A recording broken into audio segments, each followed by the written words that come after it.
All right, what's up, everybody? Welcome back to Second Straight. I hope you're all having a very good day today. Sorry about the delay. Believe it or not, I was actually out riding just before I got here and starting the show. And I got home and I was getting ready, booting everything up. Just kick starting the old coffee maker. I'm just trying to use, I don't know. Anyway, and to make a coffee, came in here, got the computer, and got sat down here to get this thing started. And computer was not like it had enough for that session, I guess, and I ended up having to reboot it while I was making some coffee. I was sitting in there trying to, how do you say, what's that thing people talk about? Multitask. Yes. Yeah, I don't know. Is there any really true multitasking? Anyway, I hope you're all having a very good day today. So what I did is thank you all for being here for this conversation on the Falcon and Winter Soldier. And today only we are going to have Myrtle Maniacs only channel members. If you want to come on and share your feelings about the show, I shared a link on the community tab on the YouTube here on the channel, so you can go there and click there for the link to get a hold on Skype, and we can bring you on here, and yeah. So yeah, other than that, we'll talk with everybody in the chats until everybody gets here, and we'll until anybody gets here, and we'll conversate with you all and see what you all have to say. So give me just a second here. Let me pop out this chat here. It's sometimes for me, I don't know. I like to pop out the chat and then shrink down the little. I don't know. Anyway, guys. Okay, there we go. Live chat. Okay. So let's see. And I need to update my logo there. I need to update my community stream logo. See, I'm slacking here, guys. I'm slacking. Jonathan says join a minute. All right, downloading Skype. What do you mean download? Jonathan, you come on the show all the time, dude. How do you not have Skype? How do you not have Skype already? Come on, man. Come on, dude. I'm kidding. Let's see. Caught another ban on Facebook today. Oh man, yeah. Stay off that thing, man. I don't even really get on Facebook anymore. It's not worth it.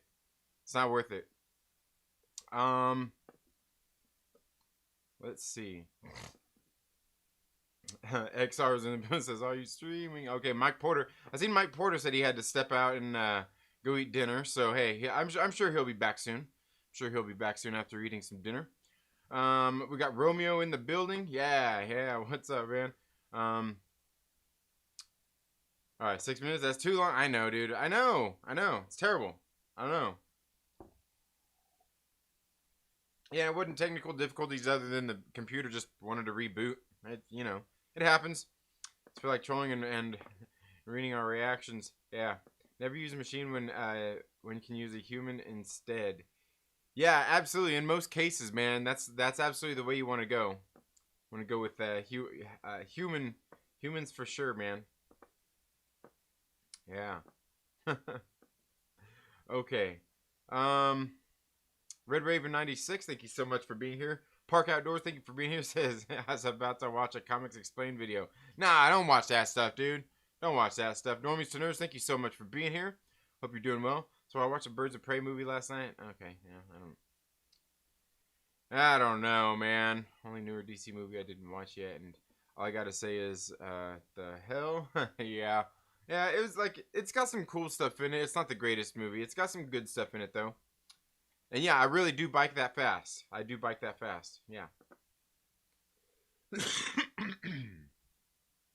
that fast. Aardvark runs across the Trinity, goes flying off the bike. Yeah, absolutely. Yep, and mess it up. Got LB in the building. How are you doing? Actual house good to the last drop. Yeah. The church is Second Street. What's up, man? How you doing? All right.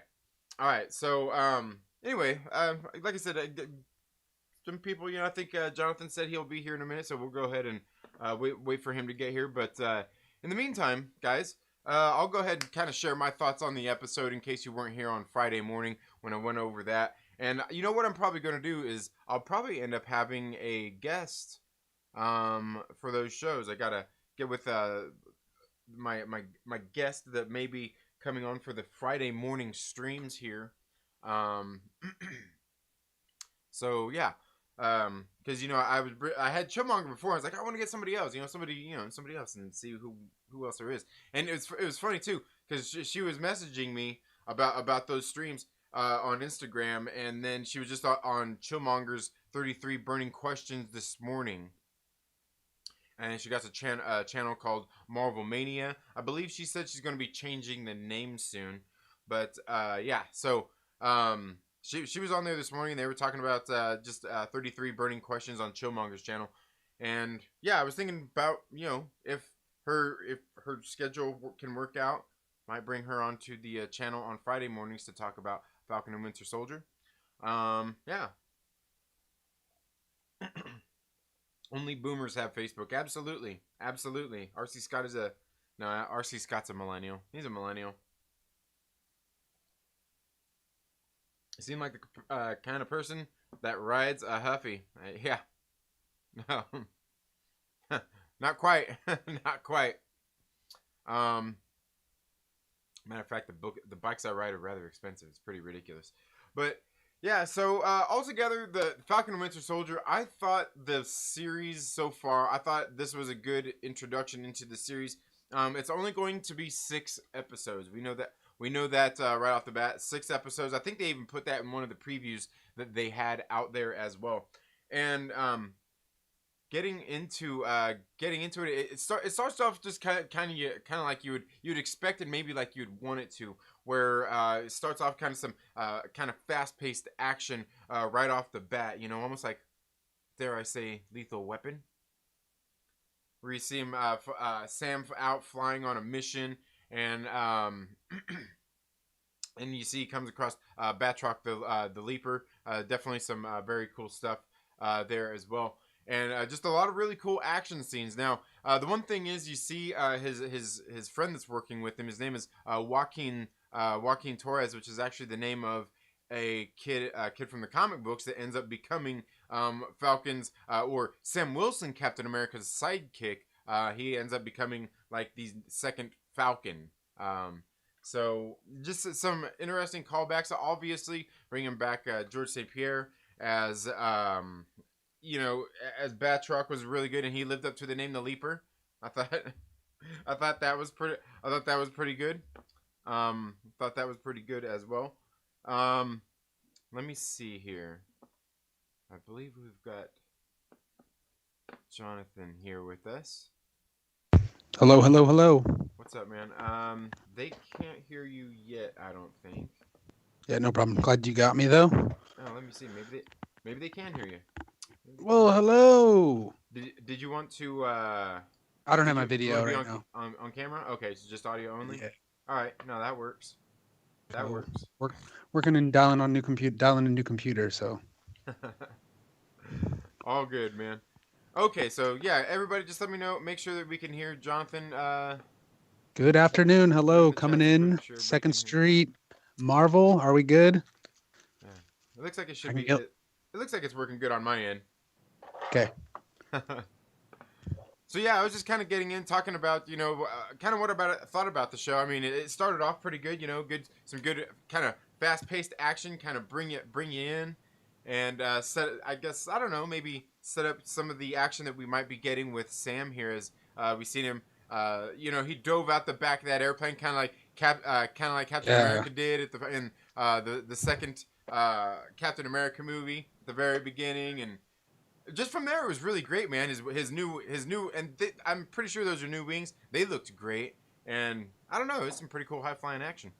Yeah, those flying scenes are just amazing. What they can do with his movements and the wings, it's all mechanical, especially when it's just he's the only focused character. They can focus all the effects on him and everything, and the motion is all focused around him moving around, and it just looks like an eagle flying through a canyon. It was amazing. It was pretty awesome to watch him just take out those bad guys like right in the nick of time. Of course, he gets his little victory, a little feather in his cap and stuff. He's got the little fanboy down there in the Jeep, right? The homie's like fanboying out with the binoculars.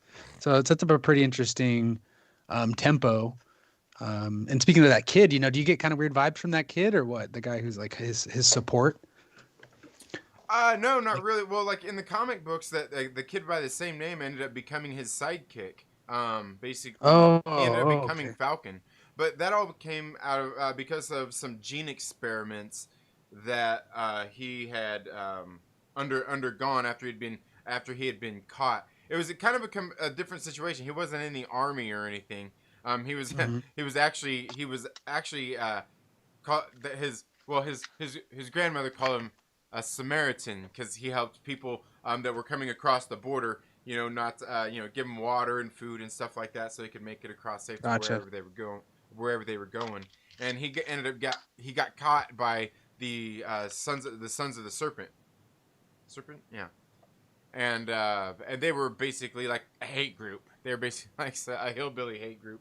Um, yeah, but like, so I mean, it's a little bit different here, but I can see how Okay. like we can see where he's kind of his sidekick in the same sense here, kind of working with him in the army and stuff. So yeah, I don't know. Yeah, I he's thought that was taken on like a minor lead position, because he doesn't have. He's always kind of taken parallel with Captain America and stuff, obviously. Um, so it's interesting to him kind of see him take the lead, and he's very somber about what's going on. You can see like his attitude. He kind of gives the military command about like, okay, yeah, like covert. All right, got it. Another run of the mill like snatch and grab kind of operation. yeah. So it sets a very interesting tone, and that kind of sets his tone of like why he rejected the shield and everything. Um, Set the tempo for that conversation with Rhodey, right? Hmm.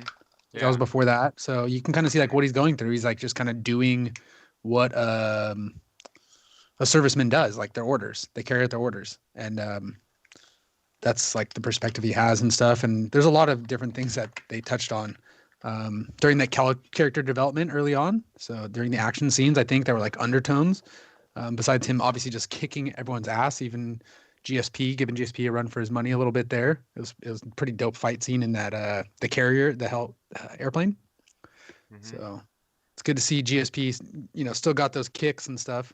Um, Acting's not the best, but whatever, it suffices for the situation. Yeah, and I think I think part of that is like he exactly that, like they don't put too much on him. You know what I mean? They Hmm. don't put too much on him, so they can kind of play to his strengths in that way. Like we just kind of need you to do some action, kind of look cool, and yeah, the acting part. Because like when he went up there, like he's like, I'm gonna kill you. Yeah. Yeah, okay, I take you seriously. Right. Right. Right. Right. Al- Right. He although doesn't although really. if although if he told me that in real life and he was like serious, I'd probably take him serious. He could come up to me in his little UFC chonies da and tell me he's gonna kick my ass, and I'd take him very serious about it. Okay, so Yeah, I don't take anything about GSP not serious, and right. it's awesome to see him in the role and everything. And I'm curious what other characters are gonna pop out. Like the guy we obviously saw one of the leaders of the Flag Smashers kind of carrying out the operation or kicking it off and engaging with Torres and stuff in that one scene. So it's interesting. It's curious. I'm very curious, like where this is going to go. It's more of that Born Ultimatum, Mission Impossible. Real how they keep saying that, throwing on the term like grounded, even though it's about a flying character. Yeah. It's definitely more real world. It seems so far. Yeah, and I really kind of think that was a kind of cool thing is they did so much in this episode, and we're only getting 6 episodes here, compared Hmm. to how we got 9 with WandaVision. You could arguably say it could have been 6, but Yeah, it's, 5. it's a different story. We won't get into that. Hey, and I'm not trying to trash WandaVision and I don't even have the same expectations of it. I think it's totally different expectations for these two shows anyway altogether. Totally. But I thought they did really good in setting all that up, and like you were saying, kind of that whole setup scene there in the intro, like it makes you wonder how Sam got to that place where he was at the Smithsonian and wanted to hand over the shield to them, right? Right. Like Right. how'd he get there? I mean, he said in there it had been several months since they came back and everything, and yeah, it makes me curious, like how he got there at that point already when we don't really know what happened. All we know is everyone's kind of feeling the loss of of everybody. And the interesting Right. thing is there is with Captain America because he's not gone. They know that, but he's even still kind of acting like Steve is gone. Mm-hmm. So it very, I don't know. Thought that in itself was kind of interesting. Yeah, do we know that Steve's dead? We don't know that, right? Yeah, Like old as Captain in saying, America's still there. yeah, and that's the thing is they didn't really act like he was dead. I mean, I'm assuming they're saying that he was like probably killed there in the battle with Thanos and everything. I'm assuming that they're just running with that, even though he is still alive. But Oh, right, it right, it right, didn't right. seem like that was necessarily a commemoration of his death or anything. It just seemed like they were kind of like he was just kind of turning in the shield after they already had everything, that whole display up there at the Smithsonian. Yeah, So that was an interesting scene, and I think with Rhodey approaching him and everything before that, it was very Rhodey's doing his taking his he's a serviceman directly. He's still under orders. right, He's right, got country first over everything, over any alliances, super alliances or whatever. So Rhodey was really, feeling him out, like what's going to go on here, and trying to lean into him a little bit, and but also in a respectful way. Um, Not want to pass a burden of something, the onus of that moniker of Captain America over to someone who doesn't want it, right?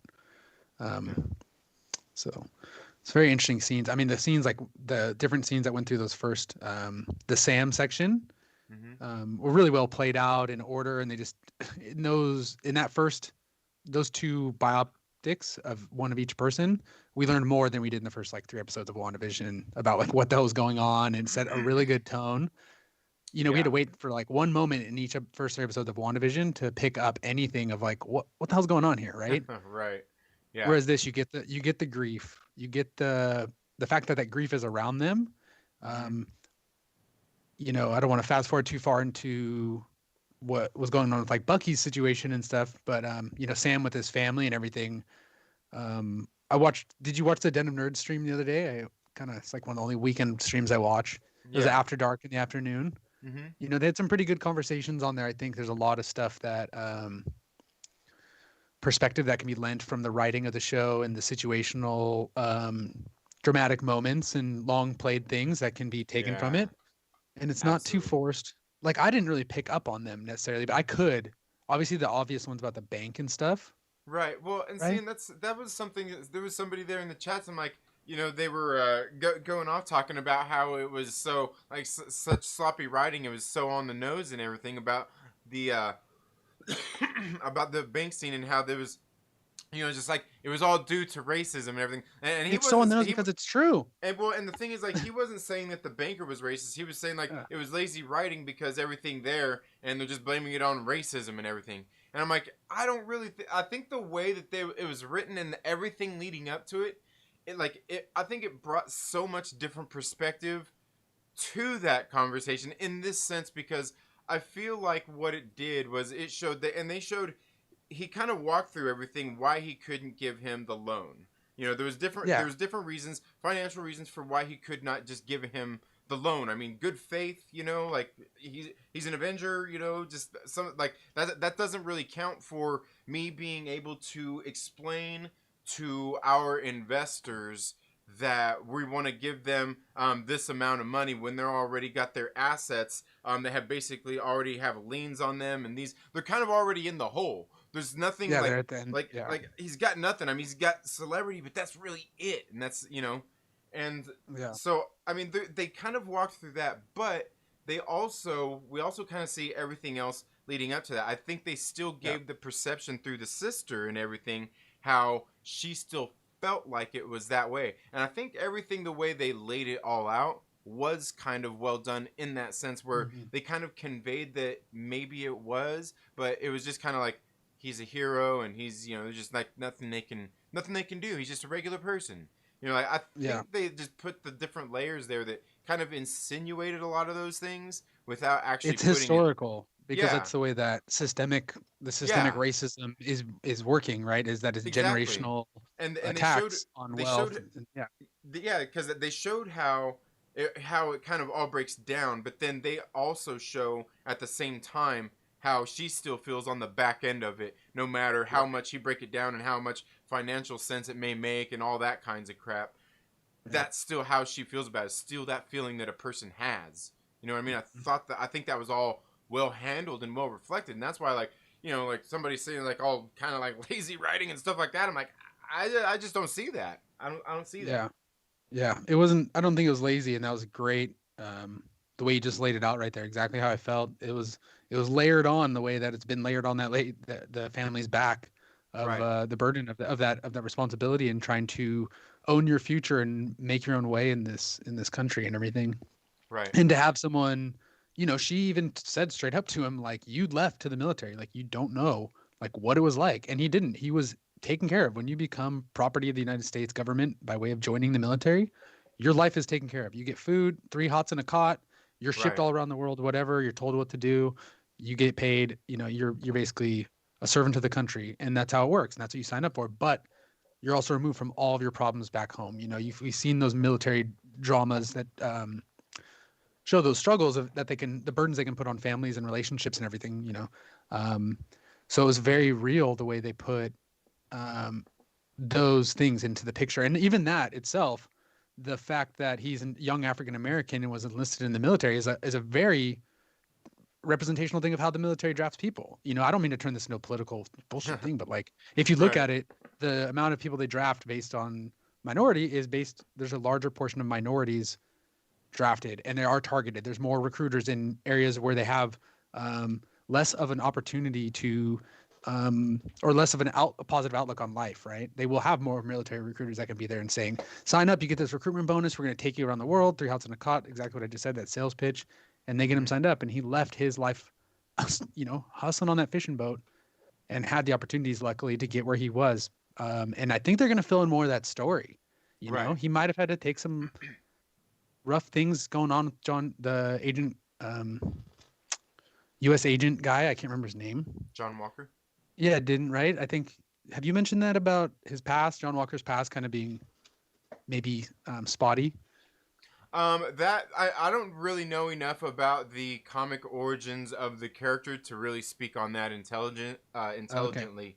It's something I definitely have to go back and read some books of, like how he was introduced and everything. I'm not really that familiar with it, and hey, that's what I've got Marvel Unlimited for, so I can go read that stuff. Yeah. And I think it's going to be interesting to see him work in that relationship if they do show them together. And hey, if you got any call outs on comics, from the community of which ones to read, I was definitely hoping to find something to fill in those gaps of like who these people are introducing. But yeah, I thought it was pretty interesting the way they portrayed it. It might not have been directly related to race, but definitely, economic class or societal class situations. Who knows what happened with his father, Sam's dad, and how he ran the boat. Could have been, who knows, right? How they got there, the family got there. But the blip Right. story, I think, was the main bunk, like pin on the nose. Like, hey, we can't do anything. You've straight up been gone for 5 years with nothing. And before that, you were basically just working on goodwill for people. So I thought it was very well handled. And I look forward to them moving past it and growing on it. And I don't know, maybe if it ends with them giving up the boat and kind of just being like, Sam lost that for his family. Like, who knows? Because they are Right. pushing a lot of grief and more real life things. And it would add a lot to the gravity of the situations these heroes are put in as normal people, the lives they give up, right? We've seen that happen so many times with Tony Stark or the people who have multiple movies under their name, where they have to sacrifice the ones they love, to maintain their superhero identity or the lives of the world, the Right. human population. Pepper Potts is always in peril with Iron Man. That's the first thing the villains are going to target. Right. Especially Go for the heart. yeah, go right for the heart. And it's his sister, but he's been wrapped up in the military. He probably doesn't have a girlfriend. I don't know how that factors in. So, but yeah, it's been handled pretty well in the early parts, and I'm trying to remember what happened after that.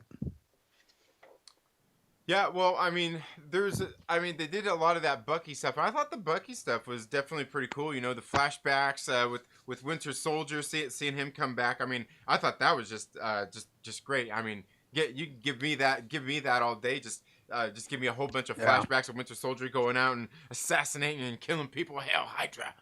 That greasy middle parted hair, yeah. Yeah, exactly. When God, how when my kid, my son, when he was younger, I don't even know if he was like 2 years old, maybe. I made him a little Winter Soldier jacket for Halloween, and his hair was all long and stuff, and yeah, it was great. Nice, nice. Good on you, man. Yeah. But yeah, and I thought a lot of that kind of stuff was good, kind of just showing really just all the character kind of moments in there with Sam, with Bucky, kind of, and everything that they're kind of going through, especially that stuff with like Bucky, where he's sitting there with the old man, kind of talking to him, and I think that's kind of the messed up thing is he's actually sitting there. He's kind of befriended this old man, and obviously that's going to come into play at the point where he's trying to make amends and come straight with them and what he's going to be wrestling with, because at that point it's kind of messed up because you're in a situation like, hey man, like everything's all cool, like we've been friends and everything, but you know what, like, hey, like I murdered your son, bro, and I just wanted to tell you that it makes me feel better. Yeah, do You you know, think you that know what I was mean? You know yeah, what I do you mean? think that I don't think it's gonna I have a hard time. I'm not really sure whether he's intentionally um with approaching this gentleman to make amends as part of that program, or if this is just a symbol of the fact that no matter what he's doing, he cannot escape grief, right? He can't escape his past because everywhere he goes, he's just met this person. He's randomly this old man who lives in his building or whatever, and then he finds out through this other total stranger that his son was killed, and he's like, "What?" Like he didn't know that. He's not targeting this old man. I think to approach him to make amends, and I think that's in that restaurant scene is when he realizes like, "Oh shit!" Like, and then he sees the guy. He makes a total connection when he sees the kid's photo at the shrine in the house at the end of that scene. I don't think Bucky is targeting that guy to go make amends um, in the You don't introduction think of him. you didn't think he No, was? I Huh. think it's more of a symbol that he's trying to work out of the grief of the situations, right, and around him, but not necessarily as much as he tries to escape and he tries to talk through them. All of a sudden, it's like no matter where he goes, he finds one good thing, and it's leading to like another good thing with this like girl, and it's just like boom, there it's right. Your past is like in your face in the most black and white way. The dream thing, it could have been like a random thing that they just focused on that one dream, and that's like the tie-in that leads you to that point, that literary like plot device, I guess you could say. Mm-hmm. um because he could be having multiple dreams and stuff, and it just happens that he's like, oh shit, like he's hyper focused on this one dream, and then they showed the therapy session. I think it's more of a indirect reference to the fact that his grief is, or his pain and bad wrongdoings of his past are like always going, like follow him and might pop up at the most random moments, the best moments that he's having of his All right. future. So you think he just happened to befriend the old man just out of happenstance then? Yeah, yeah. I don't know. Then their meeting, of them being like longtime neighbors and stuff. Maybe it's just coincidence. He didn't. I'm not sure. I don't know what intelligence he has. Obviously, we don't know what Bucky's capabilities are. Obviously, he has connections. He could find that information out. But if you think about it, he killed the kid when he was a Winter Soldier, so he would not know who he was. He only sees the flashbacks. He doesn't know who Well, that kid was. but he He did say wasn't. in Civil War that he remembers them all. When he was Oh, talking, when he was talking about that in several different scenes, he said he remembers them all.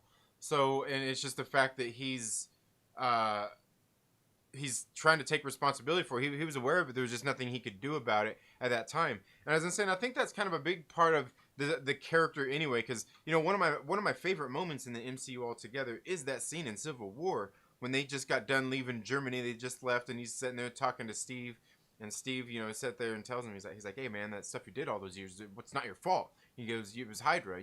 Your brain controlled. And he goes, and he just stops and he goes, yeah, but I did it.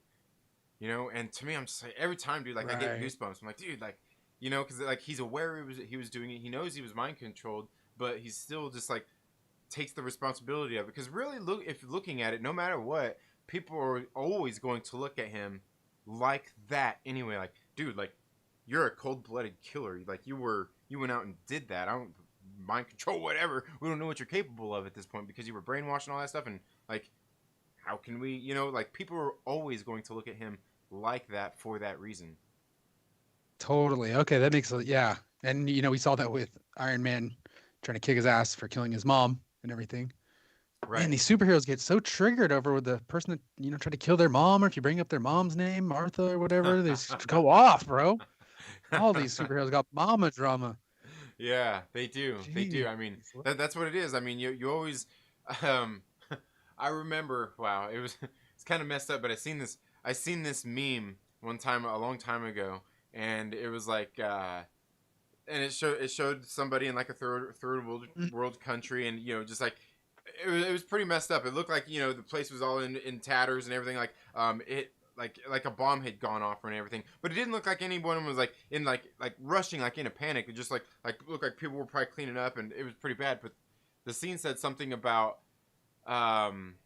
this and that. It was basically kind of like a diss at America, and then and I looked at it, I'm like, well, it seems like I'm like this is like the plot of every Iron Man movie, the same kind of thing. And like you're creating bad guys through what you're doing, and maybe even trying to do some good and all of that. There is no winning. There is no winning. You can't just do something good, and if you're doing something bad, you just but again, I think it comes down to power structures. I mean, kind of something that this is even showing within the show, kind of the power structures and everything that there are out there. We see it with the bank, we see it with the military and what they're doing. We see it how they handed off the shield and all of these different kinds of things that they're going through. So, yeah. Do you think that Steve Rogers, Old Man Cap, is sitting somewhere watching that shield handoff scene? Or right when they crown a new Captain America, he's like in the old man's home. He's like, like I used to throw that shield like the Dickens. Let me tell you, and I used to peg Peggy Carter. I was pegging her. I put the peg in Peggy Carter. No, he's the president. That's oh yeah, okay. That's Steve Biden, man. That's Steve Biden. Tripping up them stairs. He's so damn old. Yeah. Oh my god. Yeah, and that's kind of the thing I was thinking about too. Is like, and that's something that is prevalent in like the Sam Wilson Captain America storyline. Anyway, is the fact that Sam was feeling that way at one point, and he kind of caused some controversy in the news. And he's like, look, he kind of came out and said some stuff, and a lot of people didn't agree with it. Said he was taking place in some these a stance in these partisan politics, and they asked Steve what he thought about it, because Steve was around in the comic books, and he's like, look, I'm not here to question Captain America and tell him how to feel. I gave him the shield because I believe he embodies everything that I believe Captain America is all about, and that he's going to stand for those things. And I'm not here to tell him how to be, who to be, or anything like that. And I'm not here to comment on his politics or anything. Got it. And then they ask him something else that has to do with a mission, and he goes, "Oh, well, that I can comment on because he was a director of the program, the military or something like that." So, that's cool. Yeah. Yeah, it's definitely some. I think in this in the climate of society right now in the United States, I mean, this show is definitely going to rub some people's opinions. You stand one way on how you think the writing is cheesy, or it's it's portraying racism fairly. It's like, oh, this is accurate, or whatever. It's not accurate.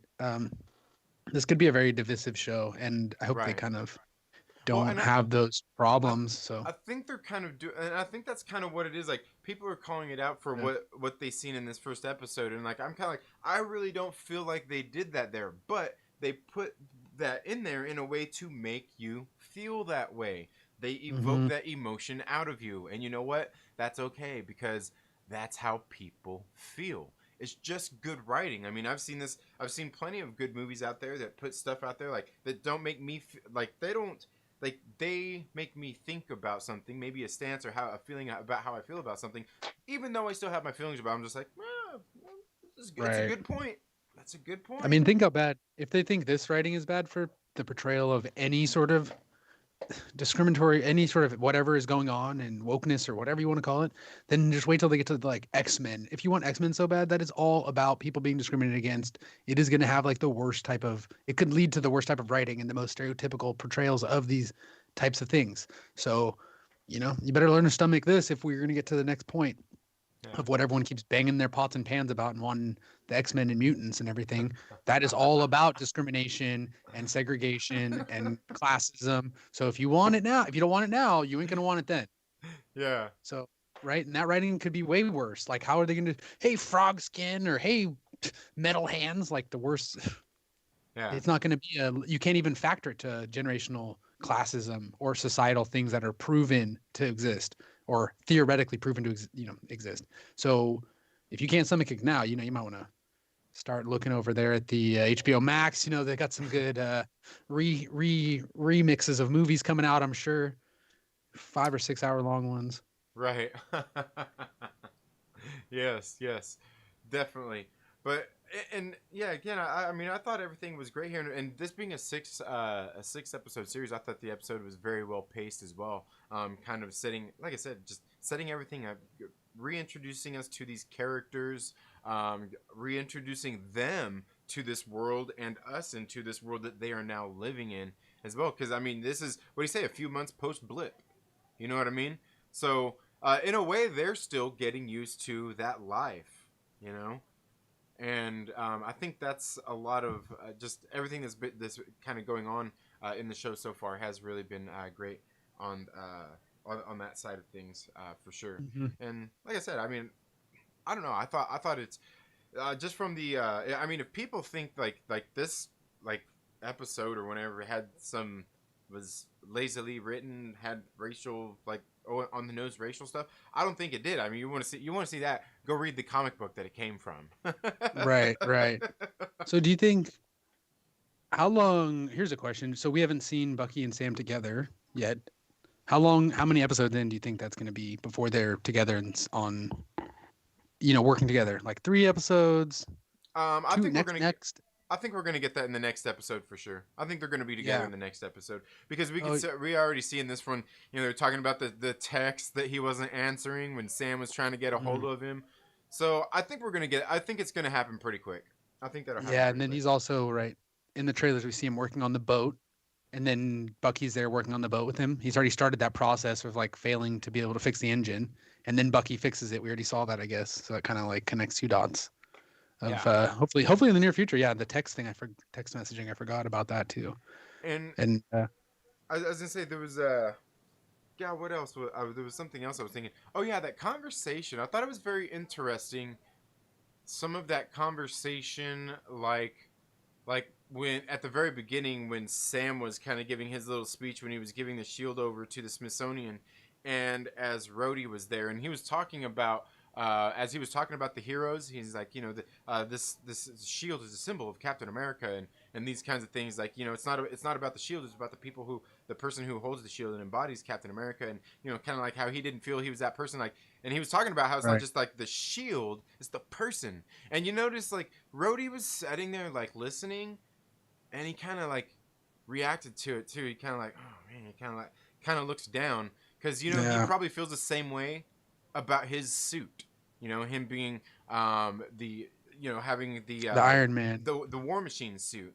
All that kind of Right, stuff because he's kind of this like at this point he's kind of the same thing. He's kind of like he's kind of Iron Man, like the closest there is to it with that suit of armor and stuff like that. So I mean, I guess aside from Pepper Potts, I guess, but yeah, it's kind of the same thing. And I kind of felt like that kind of evoked that kind of emotion out of him too. And then later, when they were having a conversation, I thought it was interesting because he even made kind of. It seemed like he even kind of made a remark like, "Man, like somebody's coming after that shield," because he was kind of talking about like the things and how people are kind of always kind of coming after that kinds of stuff. The gotcha. technology and all those different kinds of things when they were walking through the museum. I'm just like, man, like I think they really laid a lot there in those conversations, and then right there we actually see that obviously the government did have intentions and they went and took that shield and they're like, oh hell no. I guess the one thing I was kind of curious about though is we didn't actually see that it was the shield from the Smithsonian that they took. Right. You know, like So they only what? showed that they had a new shield there, and I'm like, you know, and then that's like I know maybe I'm overthinking that. I'm probably overthinking that, but I was like, they didn't really show that they took that shield. They just showed that they had a shield, and Right. it Right. made me wonder Like because they Sam did even had show. the shield Yeah, I was gonna say because they did in the kind of back. show a close up of it too. And I'm just kind of like, Right. like I don't know. Mm. Yeah, it's probably it's a prop, right? I mean, the military obviously doesn't want that much vibranium laying around. Yeah. It's like a couple trillion or what is it? Billions? Like how much was Vision's body worth? A couple trillion. Yeah, yeah, yeah. I think So that that's shield, they don't want that thing sitting around in the museum. You know, Killmonger's next Killmonger's gonna come up and grab that thing. right. Boom. You know, Killmonger yeah. too. Yeah, absolutely. And the government might Absolutely. not even know. Well, they probably know Killmonger's dead. I'm sure Black Panther told them. Anyways, down that rabbit hole. And hey, by the way, I want to call it in the chat right now. Epoch Catharsis, George St. Pierre, possibly still Mephisto. We're not letting that die. Right. Keep it yeah. going. I saw that pop GSP. up. yeah, Yeah, GSP, GSP. possibly Mephisto. Right? Let's do it, man. Let's do it. Let's do it. Yeah. Hey, You you know, know what? Mephisto, man. I can't lie. I'm Mephisto. Yeah, you know what? I'm gonna just put this one out there too, because I want to limit my chances of being right, or I want to increase my chances of being right. Though I might increase my chances of being wrong, you know, my percentage. But I'm gonna go ahead and maybe say that Zemo is probably Mephisto. Yes. I'm I didn't know that ask. I'm gonna say that maybe Sam is Mephisto also. I'm gonna say that Okay. maybe Sam. Okay. He's got an Um, S in his name. He's got an S in his name and an M. yeah, exactly, exactly. Yeah. And Oh red. man. He's red. He's got red on his costume. We gotta don't forget the Mm-hmm. red. Yeah, But yeah, absolutely. it was. Did you did you think that that fake kind of relationship that they were setting up with Bucky was actually gonna like spawn into something? You think we're gonna see this person later? Is it just like a kind of like I was saying plot device where the girl that he was introduced to by the old man, like those two characters are gonna be gone. They're not gonna be hurt probably, but they'll be just moved out of the way by next episode. Yeah, I'm not really for sure because they seem like I think the old man's gonna be there because, like I said, I'm pretty sure that Bucky's wanting to make an amends with him, and I'm telling you that's gonna be messy. That's gonna be messy. Just Mhm. kind of we can see the situation he's in already. Like he's buddy with the guy, and it's like, ooh, man. And I don't know. Right. I guess you might be right. Maybe it's just happenstance that he happened to be there. That old man happened to be the guy, but I don't know. I kind of feel like he knew that it was him, but I don't know. I could be wrong. I could be wrong. So, okay, one more thing about the old guy before we skip off this. Do you think that was an actual old man or a person dressed up as an old man? Because I thought immediately when I saw him that it was a person dressed up as an old man, like bad grandpa status. Oh, Like really? not really, yeah, not really an aged. I thought it was the kid dressed up as an old man playing his own grandpa basically, or his own dad or whatever. Oh no, I didn't really get that feeling. I didn't really get that Yeah. feeling. It was just weird. I'm like, I looked at him like he doesn't. That guy looks like someone wearing an old man mask. I'm like, and then when he talked, I'm like, that's definitely not an old man. Like, no way, an old man. No way. This is huh. the biggest Mephisto theory. He's not an old man. Oh, and then he almost sucked that kid up, bro. Yeah, he About the almost trash. That's true. That's true, man. He was about to suck that kid up, dude. Like fucked him up. Bucky was like, "Whoa, whoa, whoa, bro, what are you doing, man? Gosh. Yeah. This old man's getting ready to knock out this youngster over a little bag of trash." Jeez. Good thing they're friendly neighbors. So we think we yeah, got past that, right? right. Bucky saved that kid's life. yeah. Oh man, that's funny. Oprah is like you're Mephisto and you're Mephisto. Yeah, absolutely, Yeah. absolutely. Mike Still Porter is going. back, my man. What is up? Okay, yeah, let's get But here. I didn't really see what was going on in the chats here. Apparently, some people are some people getting worked up in the no, you know, chatsies. I have your chat open on the side here, and I was just kind of watching, and Oh, you know, everyone's being perfectly gracious and polite and everything. There's nothing bannable going on, just conversation, and that's I think one of the best things that's going to come from the show, as long as people can remain civil, and that's what defines a human being versus a freaking savage. So keep that in mind when you're talking to people about these topics, even if you don't yeah. agree.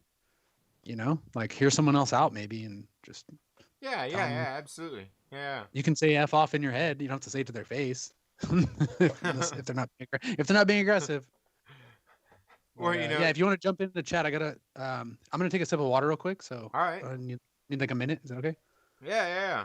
Okay, cool. We'll be here. We'll be here. I'll go here through the chats here and see what everyone else is saying. So it says when everyone got blicked, wouldn't get that loan. Not, yeah, exactly. Yeah, like I said, but at the same time, like I said, that the sister's been there. She's got all that kind of stuff, but so that's why she's still kind of feeling like that. You know what I mean? And like I said, I think all the layering they did there was very good. And Obi says banker thinking Falcon a football player. Yeah, I know. Yeah. People just say systemic racism. Yo, that was low key racist. That was low key racist though. The football assumption that he's a sports player. That is legit low key. Are you a professional athlete? Are you sure? Are you a rapper? Are you a rapper? Do you have a rap album? Yeah, well, you know what it is. I'll tell you the one thing. Like, it's probably because most of the time you see Sam. He's got on the glasses and all that stuff. You got the get up. I'll tell you because you know what? I'm a cyclist, and when you go out riding, dude. Okay, all right. Are you Lance Armstrong? Are you Latino Lance Armstrong? Yeah, I was gonna say, I'm telling. I don't care if you're a white dude. I don't care if you're a Mexican dude. You out there on your bicycle. You got your helmet on, your glasses. Y'all look the same.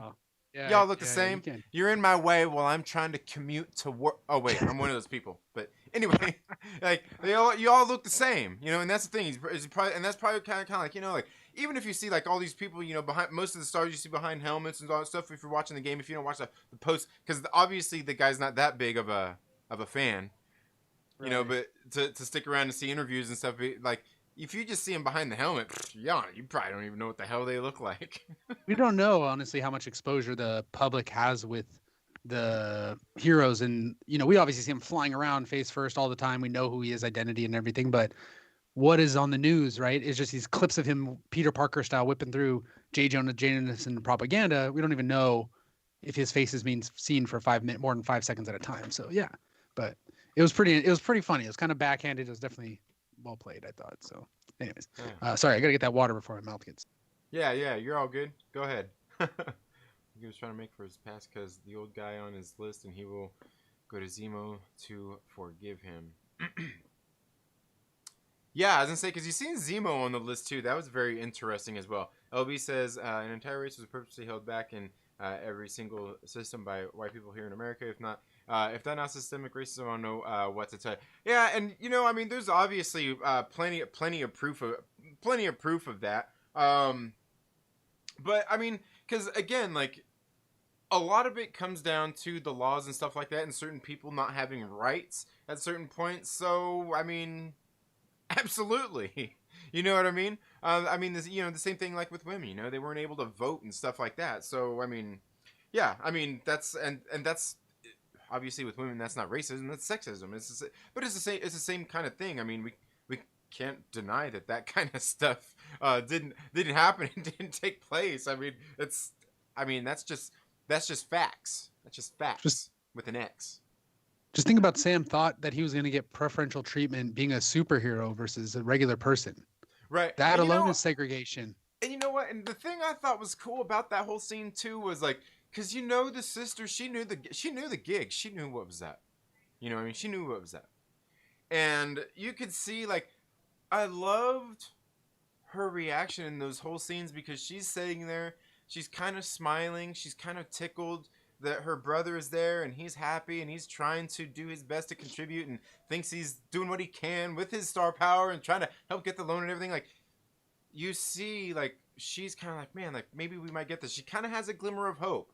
You know what I mean? She has that look in her eye. Like she's like, okay, like maybe this will work. But then as it's all starting to go down, you can kind of see it on her face too as well. It's just like, I hate to get my hopes up too high, but like Sam, you're just going to end up being disappointed. Like you can see like the range of emotion kind of going through her at that same time. And that's why I was like, for me, that's why I thought it was so well done. Because like you could see, like I said, there was all those kind of subtle layers to it. And you could see how she was feeling through it all. I thought it was good. I thought it was great. But yeah, I can't wait for Zemo, man. Zemo better be in this next episode. I'm pretty sure he will be. Do you think his mask is like a homage to Thanos? That's what I've seen. It's kind of like the same look, right? Like, I don't know, but like I wonder if they're gonna try to imply that. the wrinkly purple ball sack look. Yeah.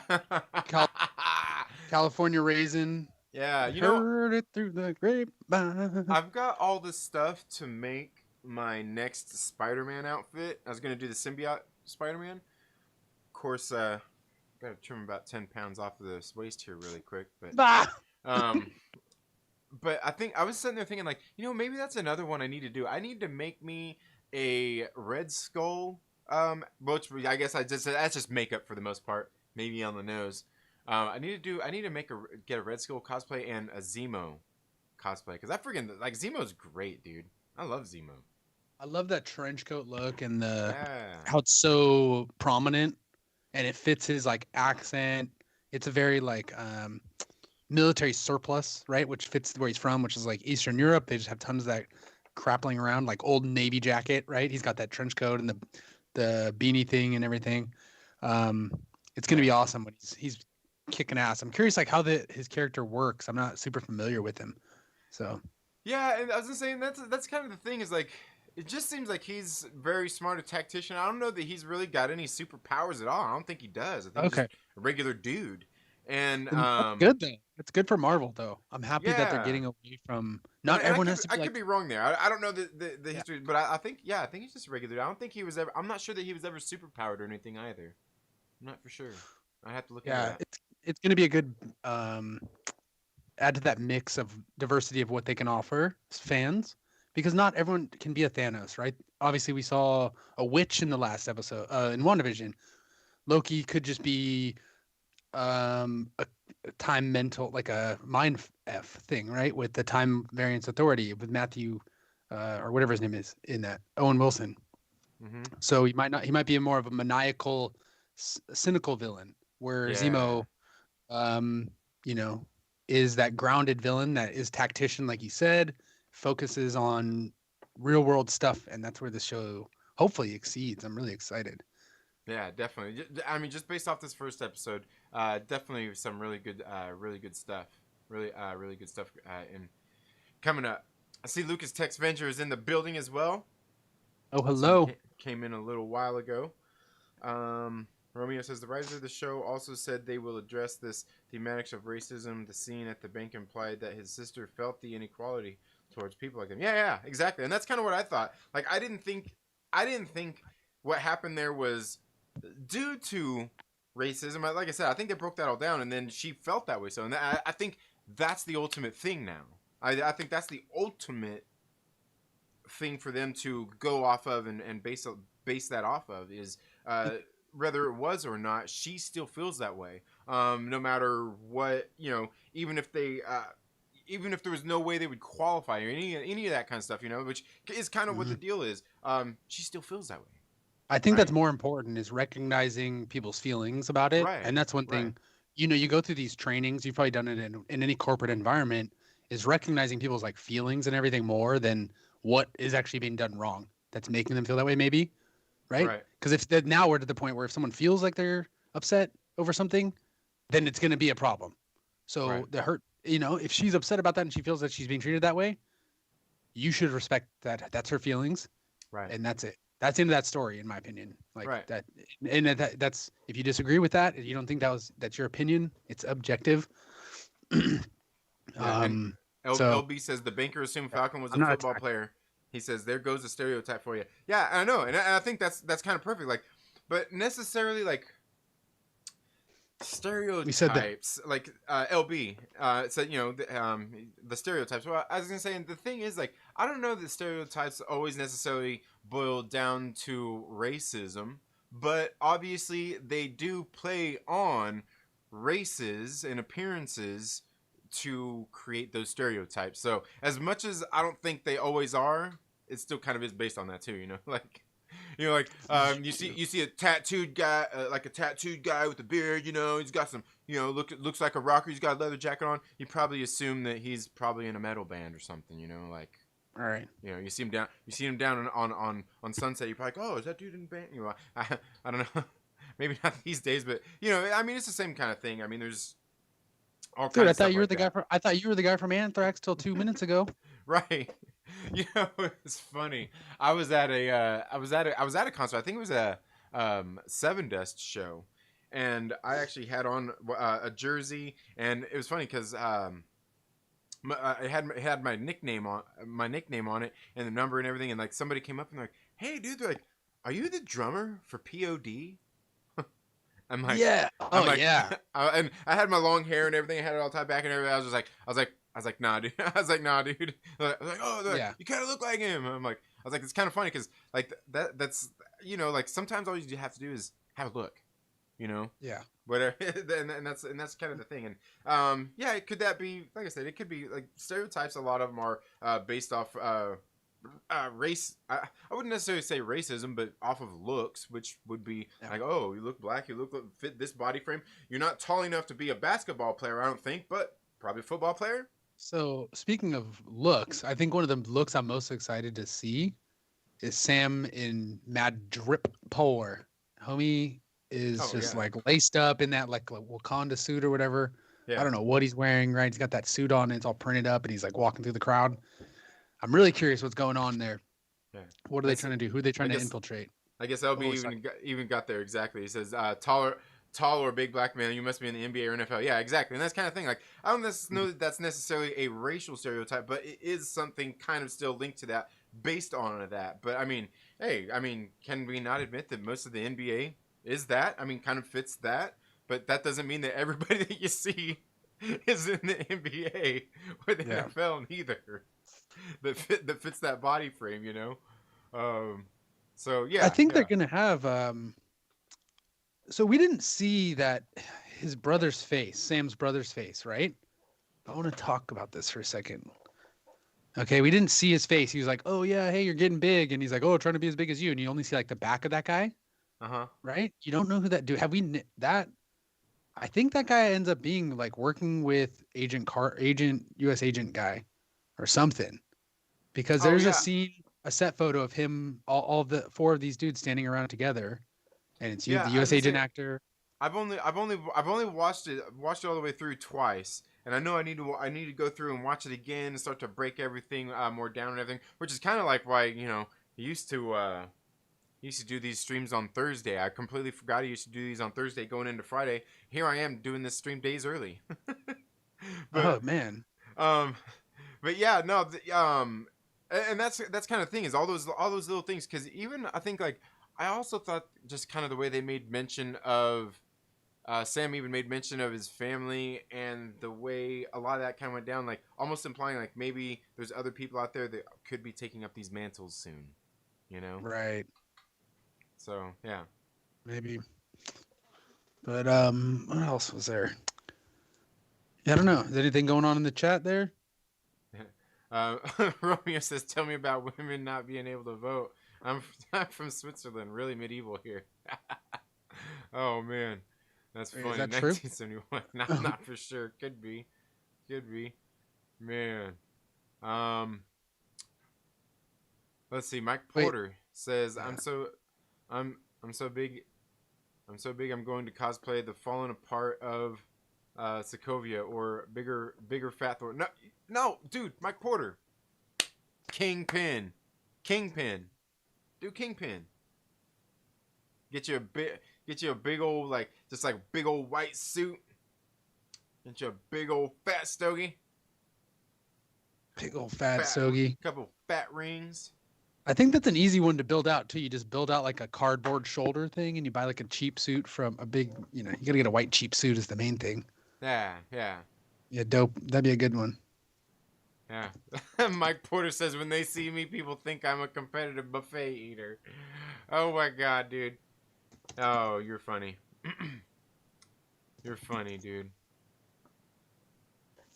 Coach Vic says, I don't think that is Sam with the marching band. No, Sam not with the marching band. No, why would Sam be Well, with the that's marching band? no, that's the other guy, U.S. agent. Whatever. What's his name? U.S. Yeah, agent's John actual name? Walker. John John Walker. Walker. That's such Yeah. an easy name. Dude, and I love the way he came out and gave that wink too at the end. You know what I mean? Yeah. That little Have you wink he seen the? gave, it's kind of like, ooh, dude, like, ooh, I already don't like you. I I love it. know. I I love know. it. I don't know why I'm asking your boomer ass, but have you seen the memes yet? Like what you No. ordered online, what you got, and it's like Captain America, it's like Steve Rogers, and then it's like what you got is the U.S. agent Wink because his ears like stick out. He's all goofy. Yeah, that's He great. has no And chin. I wonder if they kind of designed that for that reason, because I don't think that Wyatt Russell's ears really stick out that bad. I think it's because of the helmet. And Uh-huh. then I don't like I guess I never really noticed. Like I'm wondering like if it had to do with like I don't know, maybe just it pronounced his nose in that way too. I'm just like dang, because like when I see him without it and other stuff I've seen him in, he don't look like his features don't look that as pronounced, I guess. You know, Yeah. and I was like, I was like, it's just got to be the helmet and the way they made it fit purposely, Dude, maybe it's like to tuck your kind of do ears. that. It's like when your brother wears the same New Era hat as you, but his ears stick out instead of be tucked under, and you're like, dude, you Right, just look a little different. Are you your right, brother? No, you look goofy, man. It's just like his right. face looks all weird in that helmet. It's not right. Yeah, It yeah, ain't right. yeah. I seen the So one. I seen the yeah, meme where with the old man from Up, yes, where he there's that does look old like man from that. Up, and he has the helmet on. I was like, oh dang, yes, yes. Gotta get up out of here. And I'm wondering what they're gonna do with that character. I'm wondering what Yeah. they're gonna do with that So character. there was a real guy in U.S. history named John Walker. Are you familiar? A Oh real person. no, no, He no. was actually a Navy officer who helped the Soviets in like a huge spy ring and was founded and convicted of it in the Huh. 80s. Yeah, I think he's still alive. But anyways, it's kind of weird that he's like a real person and then he factors into that type of type of stuff. So Yeah. I wonder if yeah, they got. That's probably where they. I wonder if that's where they got the name from. They're probably like, hey, might as yeah. I well go mean, with it. I don't know. I think if they took that story in that direction, they would be sued by his family. Yeah, Like you probably can't have so. any, the same name, basically does the same thing. Like spies as a government agency, but the real John Walker, I guess in the comics, doesn't do that. He's obviously on the side of the United States, right? He's a proponent of the government of the United States. He's not a Yeah, he's kind of that. He's as far as I know, he's kind of that. You know, exactly like that soldier. You know, you tell him to jump, he's gonna say how high. You know, and he's gonna and that's start jumping. You know, he's trying to yeah. become the Queen of Zamunda. Okay. Yeah, when you're trying to basically what the US needs is exactly that, someone to chuck that $3 trillion vibranium sled around and knock people around on an order, not emotion. Yeah, and So, you know somebody like Thunderbolt Ross wants somebody that'll listen to mhm, him. You know, that'll listen yeah, to him and do what he says. Unlike that Steve Rogers. Ugh. yeah, definitely. So Oh I yeah. think Zemo's in the associated with the Thunderbolt. I'm looking at the Wikipedia now. Oh man, look. Oh dude, look at this. Yeah. What was Did this all about, dude? I didn't even you realize get some that, you get man. some stream love? Huh? No, I was just I forgot this was on there. There we go. Have you been muted the whole time? No, it was the WandaVision logo was still on there. Oh man, how I got that? Oh, Man, what the? Oh man, there we go. it's all good. We We're talked doing this about on stream. There WandaVision we like go. 10 times. We talked about it at least 10 times. Oh yeah. Um, and any of the Myrtle Maniacs, Mike Porter. I see we've got Mike Porter in the building. Yova Rodz. If Lucas Texvenger, if you're still in here, you guys want to call in. I dropped on the community page here on the channel. There's a link you can hop on Skype and come onto the show and talk as well, man. If there's anything you guys want to say. Yeah, slide on through. My mouth doesn't get tired, but we welcome company. Yeah, absolutely, Always absolutely. appreciate you having me on. I was bummed there was no morning. I was like, oh, I was having my bagel this morning and everything, and I'm like, oh, Trinity will be on maybe. Had to listen Yeah. to about Josh talking about business instead. You know how that goes. Yeah, yeah. I think it Yeah. was a good. I think it was a good stream this. No, Oh, it was good. I excuse me. want to This talk morning though. comics. I was like ready. I was ready for some Falcon stuff because I'm late. I don't get to even watch your Friday stream. I have to watch your Friday stream on a replay and stuff. So You missed I'm yesterday, like, didn't you? You missed the members only stream yesterday. yeah, well, probably. Yeah, I was with my boys yesterday. Yeah, that was probably missed it, but I'll check back. I'm Your still a stream behind, boys. man. You might like My your sons, boys. Like, oh, okay. You my know, homies. I think this is where I need to quote my man LB in the chat and. No, LB will put it there in the chat what he wants to say about them kids. He'll Fuck them put the kids. sentiment. Yeah. Fuck them kids. F them kids, man. No. They're the reason I'm behind today. Fuck them kids. But no, really, man. No, that's cool, man. Like, I get it. But yeah, and it was kind of a sloppy stream anyway. Just things didn't work out the way I wanted it to anyway. So if you missed it, it's okay. We're probably gonna go through and redo something like that. We're kind of Yeah. going over. We were kind of We going. start we're kind of going over the Falcon, Sam Wilson, Captain America. We went through the first 2 issues of the series, just kind of read through it. Actually, I read through it doing some voices and stuff. Doing some voices Right. and stuff. Yeah, you should do some. You should do. I like when you do your comic previews and stuff, and Mm-hmm. you like hold it up and stuff because you always get really animated on those. So it'd be cool Yeah. to hear like even just your little like pick up in tone. I think that's like big thing with like people why people are attracted to audiobooks. Mm-hmm. And I went out and the comic, the Dark Horse one. What was it called? The Area 51 Oh, one. yeah, I think yeah, it's yeah. called. Mm-hmm. Yeah, I ended up grabbing some of that. I want to talk to you about that. I'm gonna message you later on Discord. Okay. Yeah, yeah, yeah. For sure. For Talk sure. to you about that. Let's see. XR says, I bet he is wearing an edited cat suit. Literally cat suit. I don't know. Porter. What do you mean? What do you mean? Hey, Hello, What's Mike up? Porter. like Jonathan Velasquez and Trinity and chat, how is everybody doing? Hello, hello, How sir. did everybody survive Nerd Week? Nerd- Is Jeez. everybody okay? You Yeah, know, I'm I surviving told, Nerdist. yeah, Nerdgis. Oh, I'm sorry. We call it Nerdgis over here. Apologies. Yesterday in chat, I was telling them that they're over in Josh's. They're saying that they're having problems with sleep. Because we try to wake up in the middle of the night to try to catch it before there's any spoilers or anything. Well, I told everybody that I sleep like a baby if a baby uses a CPAP machine, an orthodontic fixture, and nasal strips. He's laced up with that Unfortunately, I oxygen. use all Yeah. that, but that's the way I get sleep without having to run to the bathroom because, I'm old and stuff. But I'm really enjoying, I'm enjoying the layers that we're getting here. We did get a lot of layers as far as, meta in WandaVision.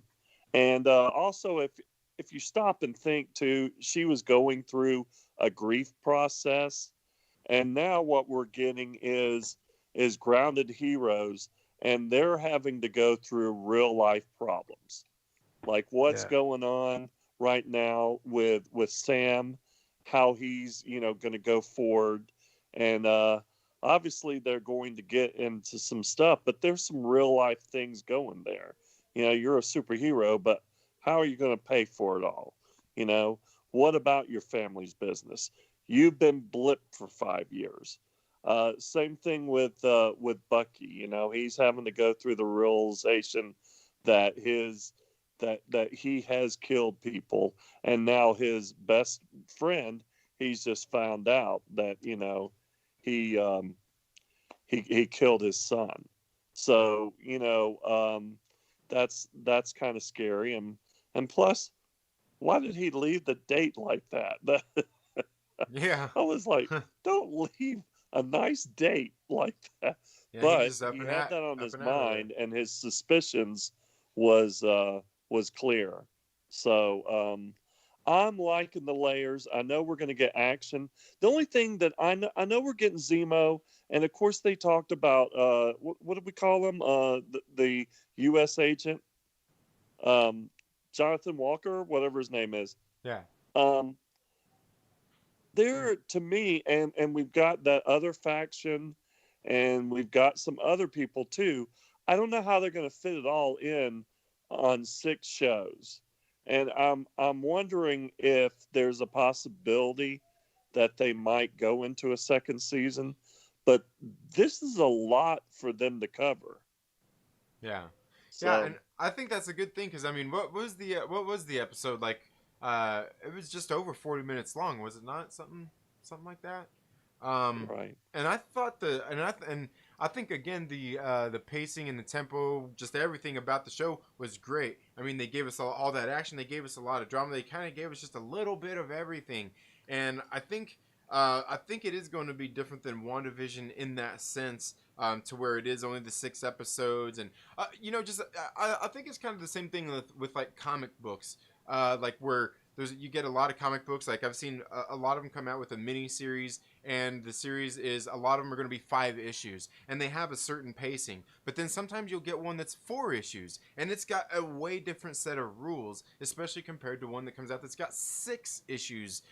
Like the way that they're set up and the way the story builds and everything, the way it's paced and all that. I think it's different. And I think that's why it's going to be different in this show, and because I really do feel like even these first, like 40 minutes we got in this show were just like, there was a lot there. Yeah, so with all the storylines, I hope that they can meet them and still show the real life, the onion peeling that they're doing, the layers that they have of what's going through a grounded hero. Obviously, they're not a king, or they're not a ruler of a planet, or they are who they are, and they have, both of them have some real life problems, Right. And you're wondering too, if when Zemo comes in there, will he be able to mess with Bucky a little bit, and but we know that, I mean, there's some cool. Have the wings already changed? I think. I think Does he so. have They like a they new look outfit? different. They look different Yeah. already. So I'm pretty So sure it it's is. sharp looking. He's got some. It's I think he has Cap Iron or Stark Tech on his boots. If you look in some of okay. the photos of him, he has like red. His boots look like Iron Man boots. Like he's got thrusters on his boots, I think, and Oh, definitely okay. his goggles look like they definitely had some advanced AI. But Yeah, some That's new upgrades. yeah, upgrade. well. They did say Stark technology, and I don't know if it was yeah, officially when we saw him in Winter Soldier, if that was officially Stark. That we knew it was military technology, and we knew that they went and got it there, and or took it or borrowed it or whatever you want to say. But Right, and that's the interesting thing also, too, because that was military tech that they yeah, had. I guess the only thing is we don't know where they got that military tech from. If because Stark obviously used to have all those military contracts, so yeah, I don't know. that's true. I mean, it could be, in the movie, in the MCU. We know it's different in the comic books, but it could be Stark Industries. It could be possibly, it could be Hammer. Right. Hey, Jonathan. Jonathan's got to go. Yeah. Yeah, sorry, I got Yep. to bounce. I didn't want to disrupt, man, but fuck them kids, man. I gotta go. All Okay. right, man. Take it easy, dude. Thanks, man. Well, um, what I what I really liked, what I really I'm interested in knowing Taurus, the boots in the ground. We know in the comic book that he becomes eventually Falcon. So Right. I'm wondering if they're going to explore that, or if they're going to leave that hanging. Because, like I said, if you've got 40 minutes and you've got, you know, 2 or 3 villains that you're already having to deal with, Yeah. then, or at least 2, Yeah. then there is a lot going on. Yeah. You I think know, they're just going to use him kind of like, I mean, even kind of like a version like he was in the comic books, kind of like we see him doing there, where he's just going to be kind of a sidekick to Sam Wilson, like helping him out. His friend on right. the inside in the military. You He's know, going to be the guy in the chair, right? Basically. kinda, yeah, his kind of guy in the chair, if we will. Yeah, yeah, absolutely, absolutely, yeah, definitely. Yeah. And Well, yeah, I I'm mean, if you very think excited. about it, it kind of parallels what what Rhodey was to Tony, where Tony was the superhero that had his friend Rhodey who was in the military. We're here now. We see that Sam's not even in the military anymore. He's working with them, but he's just kind of the hero out there on his own that has his friend in the military. So Yeah, that's interesting. You would think that he would try to get back into the military, for pay, but at the same time, he didn't want to, join the Sokovia Accords. So, I don't know exactly, what's going to happen there. Right. Yeah, as I say, there's a lot of, yeah, I don't know. It seems like we got, I don't know. It's just like kind of like the show started off. We're just kind of thrust into this world, and we don't really know everything that's at stake. You know what I mean? Everything's kind of, and I think that's even kind of like it was in WandaVision, where we don't know what the world is like. We don't know what the Mm-hmm. post blip world is like. The re and even the re-snapping, if you will, when everybody came back. We don't really know what that's like, and that's kind of what these shows are going in and showing us what that post blip world Yeah, is like. and also I would caution everybody to have low expectations because of all these storylines, not every storyline might be addressed during this show. But Right. the MCU is a long play, and we're going to get these characters. Obviously, they do not shy around established characters, putting them in other things. Right. Like I would have never thought Jimmy Woo would be in WandaVision. I never thought that Darcy would be in WandaVision. Mm-hmm. So going forward, we might see Torres, I think he'll be with Sam, but there's a possibility that he might be somewhere else. They don't have a problem with that. So if we don't get everything answered by these 6 episodes, I would say that in the future we're going to get. And Yeah. by the way, if I could just rant for just a little bit. Go right All ahead. right. I know you probably haven't had time to watch the Snyder Cut. No, I And haven't. maybe not everybody feels the same way I do.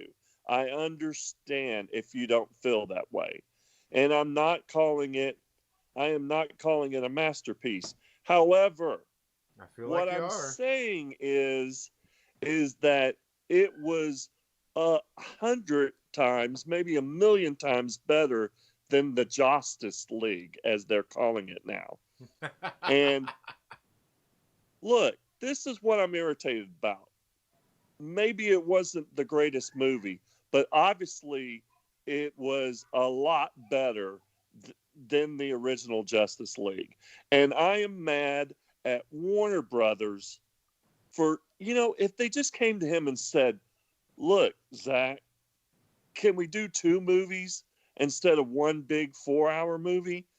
But they kind of screwed us over because they had all this working out. They were going to have Cyborg, they were going to have Batman.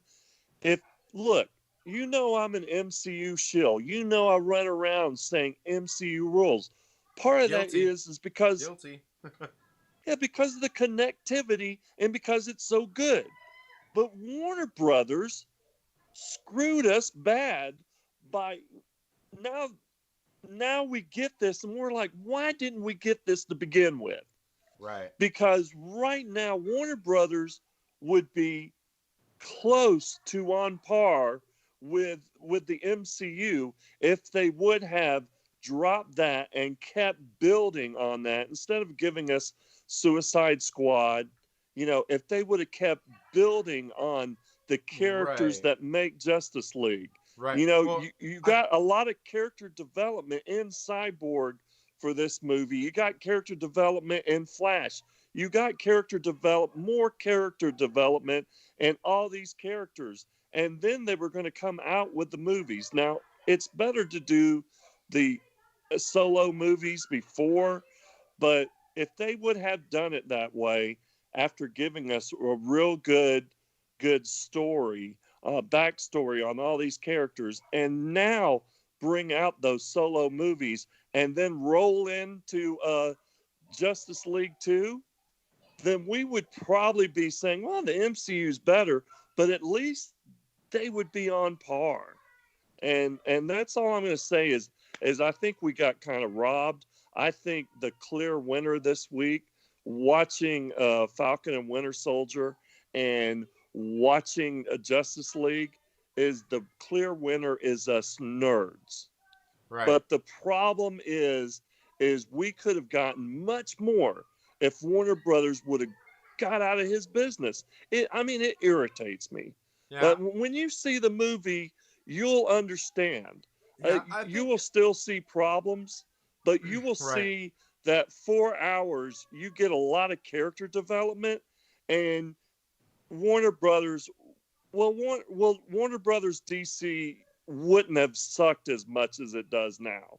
Right. I mean, Well, there are some good movies. I think part of what goes with that is kind of like you're saying though, is the fact that like basically all these movies were produced and everything in a world that Zack Snyder was building, and then you just take like they're kind of messed up for doing a lot of this stuff anyway, because they put Joss Whedon in that messed up situation where they took this thing that Zack Snyder had, this whole universe that he built. They didn't essentially hand him a movie. They essentially handed him a whole universe and said, "Here, make this for us, because we just need to get this done, because this guy, he's got some problems and we don't really care.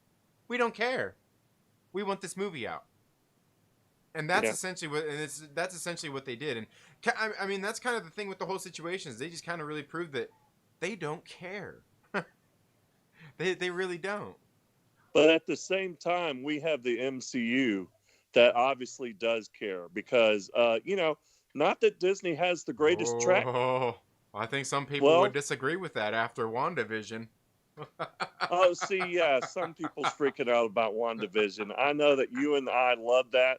And really, you have to look at it for what it is, and it's going to fit in. It may not be your favorite, because in the MCU, I know there's a lot of people that don't like the Dark World. I know a lot of people don't like Iron Man 2. You can pick what you don't like. I know you don't like Guardians of the Galaxy, but it's all connected.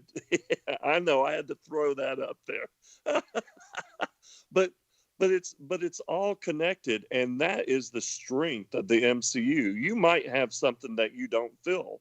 You may have not felt Thor: The Dark World. You may have not felt Iron Man 2, but you may not have felt WandaVision. But the connectivity of everything is its strength. And by the way, they're not saying, hey, even the new Warner Brothers is like, hey, we're going to film this. Oh, no, we're going to put this in the back burner.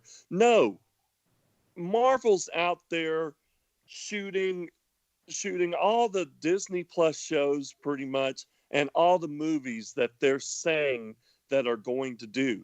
They are continuing this. And that's why I get excited as a fan, because we're going to go straight to this, and hopefully we're going to go to Black Widow, and then we're going to go to Loki. And then theaters are open here in California now. Black Widow better, because I'm pretty sure it's still set for May 7th, and I'm ready.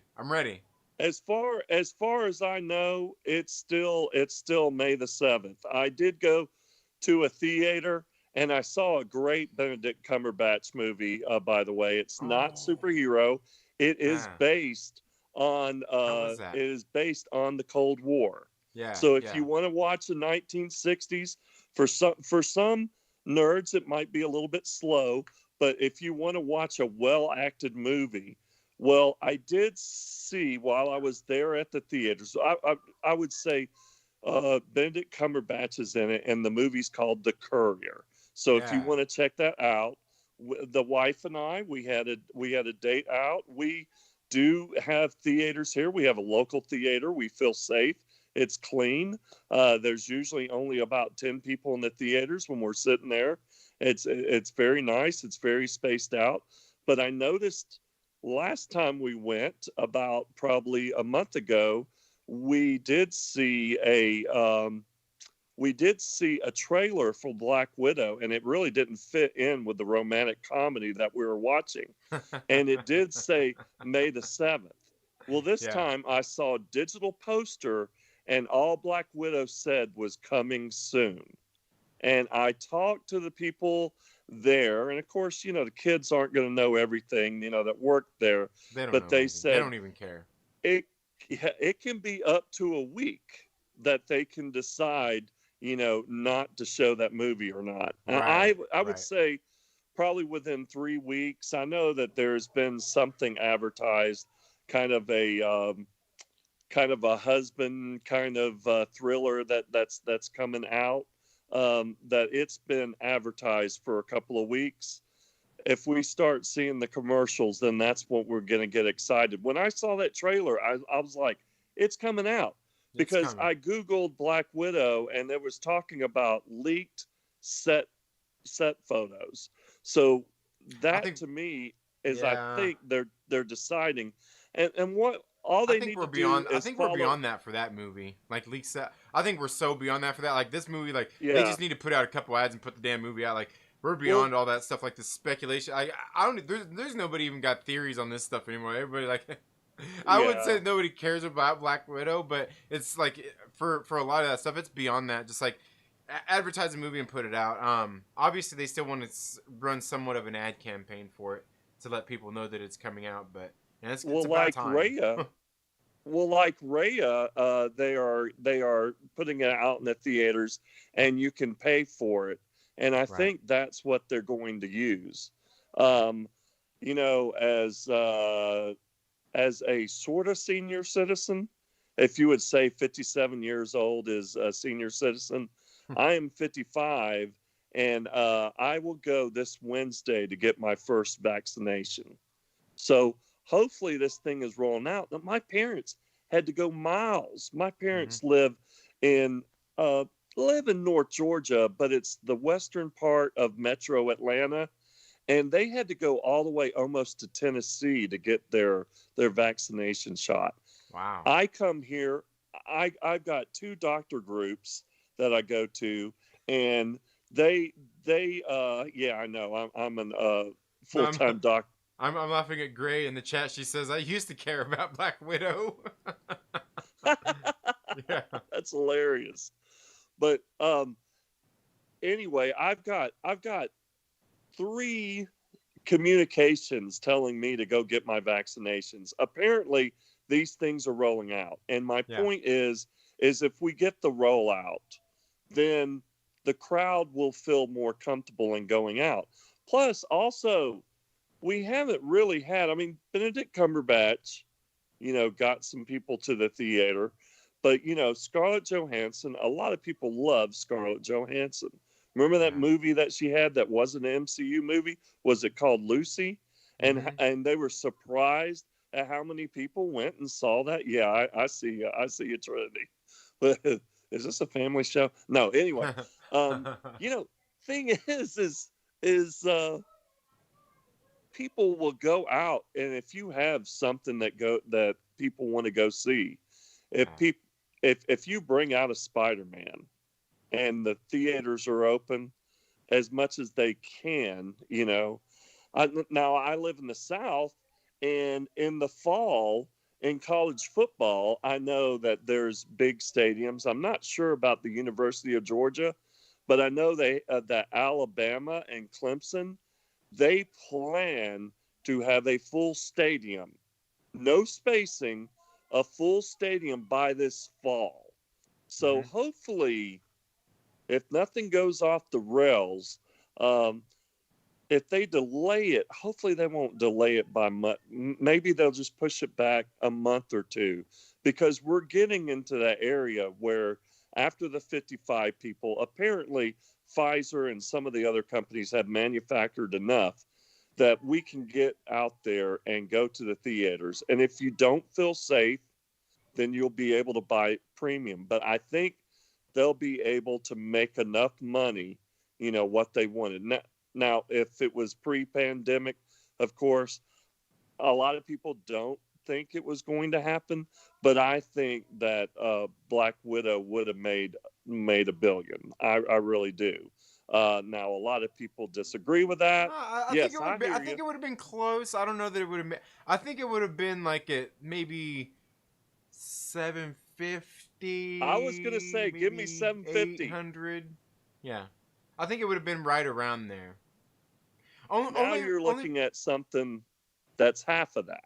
Yeah, and yeah, I was saying, and I think it was only going to do that only because so many people feel like, oh, this movie's it's a prequel. I don't want to watch a prequel. There's no point in watching this movie. So many people feel that way, and I can guarantee you that's not what it's going to be, man. I don't think it's going to No, be that at all. help me out a little bit. But the one that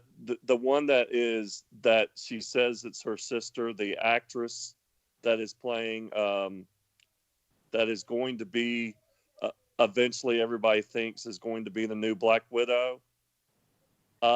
She has been seen in Atlanta because Hawkeye has been filmed here. So she's going to be in that series. She's probably not going to be in every show. She might just have one episode where she's a part of it. But she is in that episode. There is going to be connectivity. It's not just a prequel. It's MCU. I don't think they're going to drop the ball that much, because I think if it was a straight out prequel, we would have already seen it by now. Yeah, exactly. Yeah, like I said, I'm looking forward to it. I mean, my hype for it is definitely down, like, kind of like, but like, I can't wait to see it. That's the thing, is like, I think it's just because I'm so sick of just like being ready to see it that I'm kind of like over it. It's kind of like just, I know it's coming. It's like, how long ago, like they're New Mutants seeing this thing. Scarlett Johansson's gonna have crow's feet by the time this movie comes out. Yeah, I mean, to be real, there's a lot of people that are not excited about it, but I'm not one of them, and I may be in the minority, and I'm cool with that. But it's one of my favorite characters. It's one of my favorite characters. Yeah, I'm still very hyped for the movie, and I think we are going to get some of it, and I think that actress that I'm trying to think of, she's going to continue the Black Widow mantle. Yeah. And so we're, it's all good, in Kevin Feige land. I feel just as strongly about this happening, though, as much as anybody does about Tony Stark or Steve Rogers or anything like that. Nobody can replace Natasha Romanoff, Scarlett Johansson. You are so convincing. Look at that. Nobody. No, you're right. I mean, well, first of all, as you have said, Tony Stark is a sham. Yeah, totally, absolutely. Everything that is special about Steve Rogers is in a bottle. Came out right? Of a Isn't bottle. that what? I actually agree, and I have to agree with Tony Stark there. I wrestle with my emotions often. Trust me. By the way, everybody, I'm joking. I love those characters, but I really do. Me too. I'm more of a Cap guy, but of course I Cap. love Iron Man without him being there. But Natasha, you know what? Scarlett Johansson should have had a solo movie years ago. I mean, really should have. Yeah. If anything, they dropped the ball on that. I just kind of don't feel that she was the kind of character at earlier points that really mattered. Yeah. As far as the world that was going on, because they were trying to build up, because she's not really a superhero or anything like that. I just don't feel like any time earlier she was as important of a character, and we didn't have enough. We weren't emotionally connected and in that sense with her. I mean, the closest we got to it was around Ultron, but as far as the expanding of the world and everything, I still don't feel like that was the time. And I don't really feel like even this is the time. I mean, I don't think at this point, like, it should have happened before. It's like, is it? I don't think it's too late now, but is now the right time? But earlier wasn't the time. Like, there just wasn't a really good time for this film altogether, if you ask me. Because again, I mean, even in the comics, it's not like, as big as an important of a character she is, she's not the prominent character that always has like an ongoing series that people are looking forward to. And I think that's kind of where it lies at with some of those kinds of things. Like, I just, because especially in like the first phase or two, especially of the MCU, is when they were really just like, it was just kind of the dream. Just kind of building everything up, building that momentum up that they were building up through all three of these phases. And I think that's the kind of difficult thing about it all. And the fact of we're getting it now, I don't know. I think there's still a way that Kevin Feige has a balance to where it's going to work out. And that's what a lot of people are underestimating. Yeah, I think they could have pushed for her to have a movie after Winter Soldier.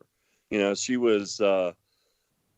a pretty good character in Winter Soldier, and that's when we saw the meat of the MCU. Natasha, really, I mean, I know she was in the Avengers, but like you said, a couple of them were like side characters to the other four, and I think that you get to see a little bit more backstory, and also Civil War, but she was one of the three heroes in that first time that we got to see the MCU almost mimic an Avengers level movie before the Avengers. And of course, Civil War was like everybody says, it was like a 2.5. But yeah, getting back to Winter Soldier. I know. I Falcon was and just Winter thinking that too. Soldier. Like we kind of diverted, but hey, it's all kind of related. It's That's all kind of related. that's my fault because I was just saying that we have a lot on the slate, and Disney. I was going to say earlier that Disney is lucky because they did get a Kevin Feige. Everybody wants to get on to Kathleen Kennedy about Star Wars, but Right. we have somebody that is a visionary, and he doesn't work with every director. Every director doesn't want to play ball with him, Right. but for the most part, And he that's a good has. thing. Yeah, That's he has honestly a put good things thing. together. Yes, he has put things together. And like I said, if you don't like every project, it's the strength. MCU's strength is the connectivity.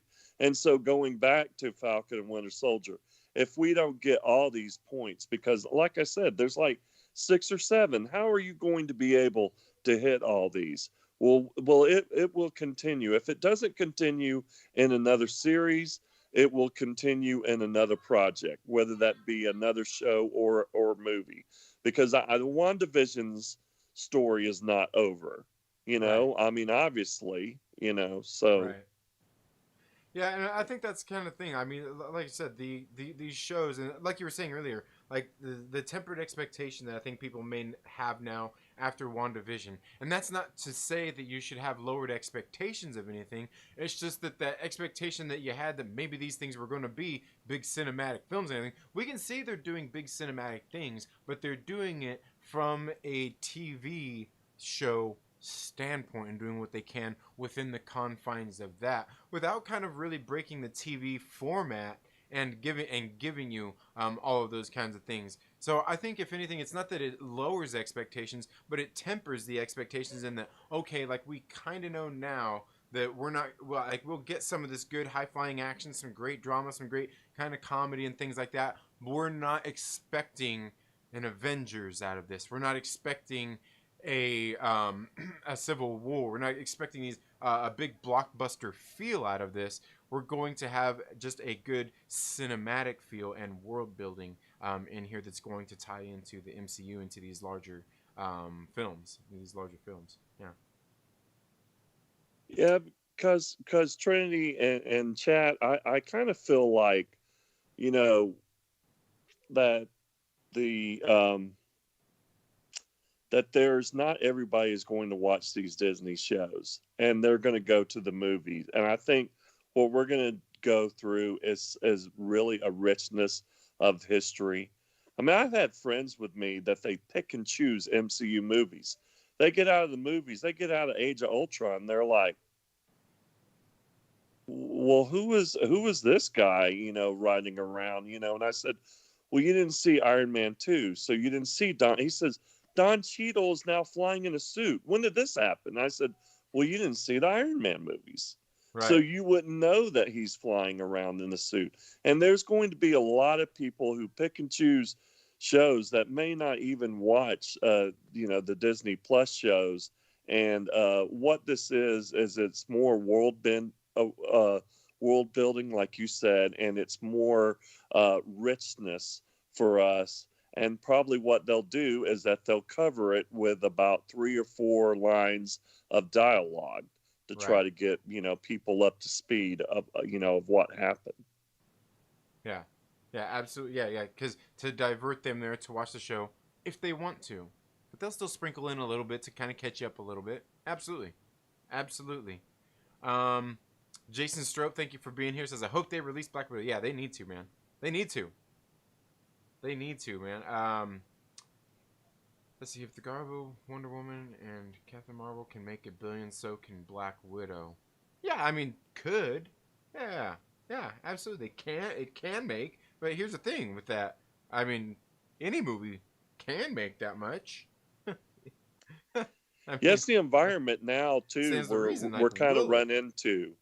Not everybody is going to want to run back to the theaters like you and I, Trinity. Yeah, We're, you know, I can agree with this thing that XR says right here. Black Widow should have been in Captain Marvel's spot. I can agree with that. I think that it may have been better placed there, and that might have been more appropriate. And I mean, the only other place that I think they really could have placed it in was, like, that would have been even more appropriate, like a little bit sooner would have been Civil War. But we're still looking at Phase 3 at that point, which is really no different Right. than putting it at the beginning of Phase 4. So. I agree with XR Coon there. I think that would have been perfect placement.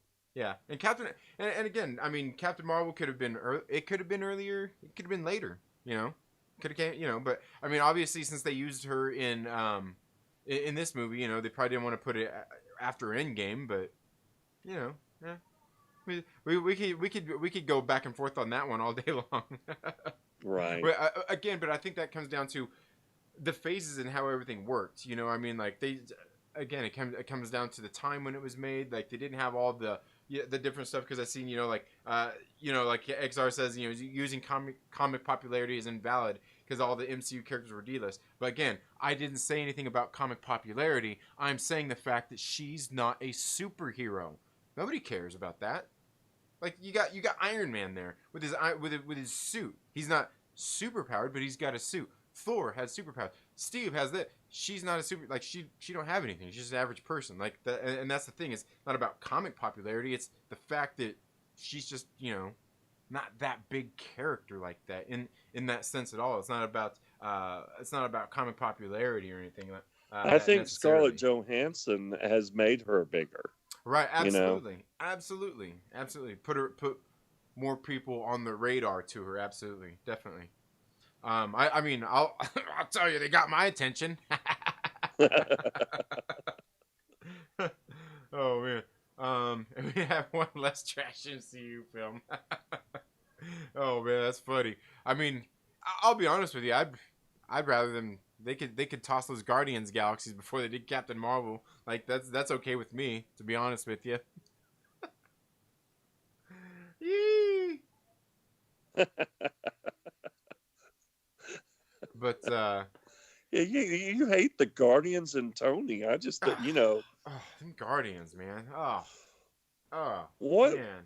Well, there was a comic book run where where Iron Man was with the Guardians of Galaxy, and I would like for them to make a movie like that, and have you on the front row watching the Guardians of Galaxy and Tony Stark.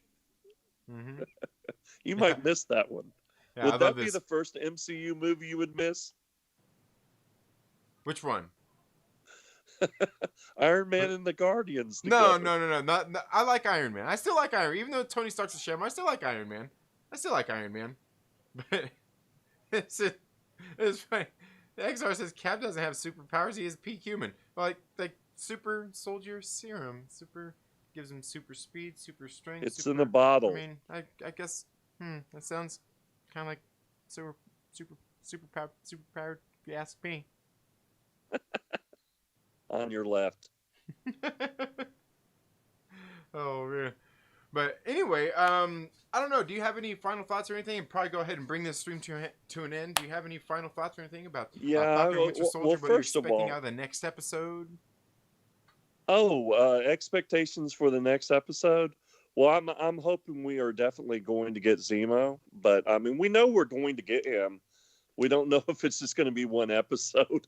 Hopefully it's going to be more than one episode, because I really thought that he was going to be, part of the driving story. But you've got to get that backstory about what is going on in Sam and Bucky's life.